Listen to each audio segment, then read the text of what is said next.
मामले की जब हमने पूछताछ करनी चाहिए या सीआई जो राजवीर सिंह है थानाधिकारी हसन उनसे बात करना चाहिए तो उन्होंने भी दो तरह की जवाब दी।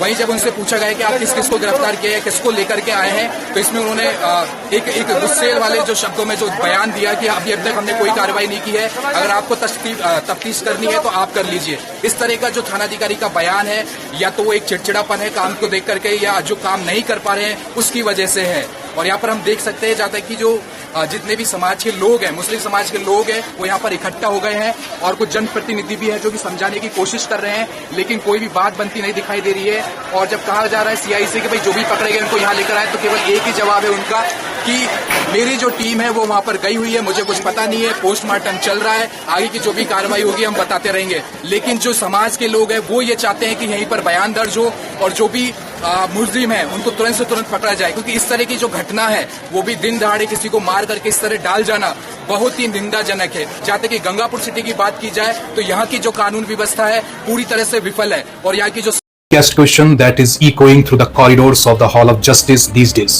The Rajasthan High Court has taken sumo to notice of the crumbling condition of the roads in Jaipur. Yeah, देख रहे हैं द एक्सपोजर और मैं हूं बेअंत सिंह चौधरी।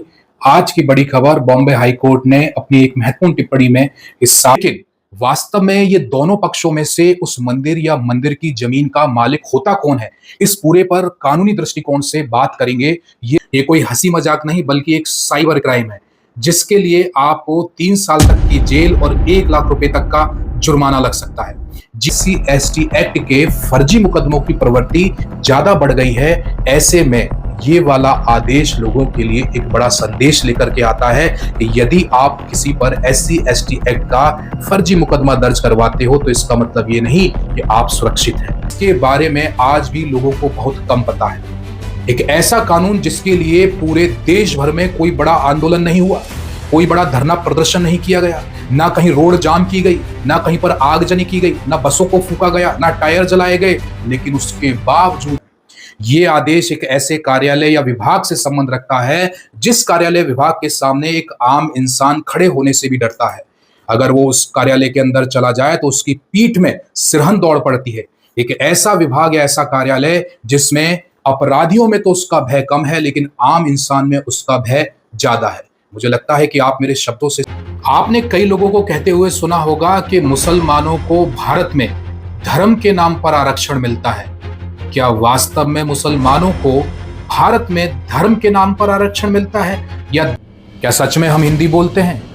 अक्सर हम छाती ठोक कर कहते हैं कि हिंदी हमारी मातृभाषा है, हिंदी हमारी असली पहचान है, हम सनातनी, हम हिंदी बोलते हैं। लेकिन क्या वास्तव में हम हिंदी बोलते हैं? ट्रंप है जिन्होंने कुछ समय पहले भारत को डेड इकोनॉमी कहकर के संबोधित किया था। डोनाल्ड ट्रंप ने कहा था कि भारत एक मरी हुई अर्थव्यवस्था है और जैसे ही डोनाल्ड ट्रंप का यह बयान आया तो भारत के बुद्धिजीवी वर्ग में बौखलाहट छा गई, न्यूज चैनलों पर बहस छिड़ गई और जो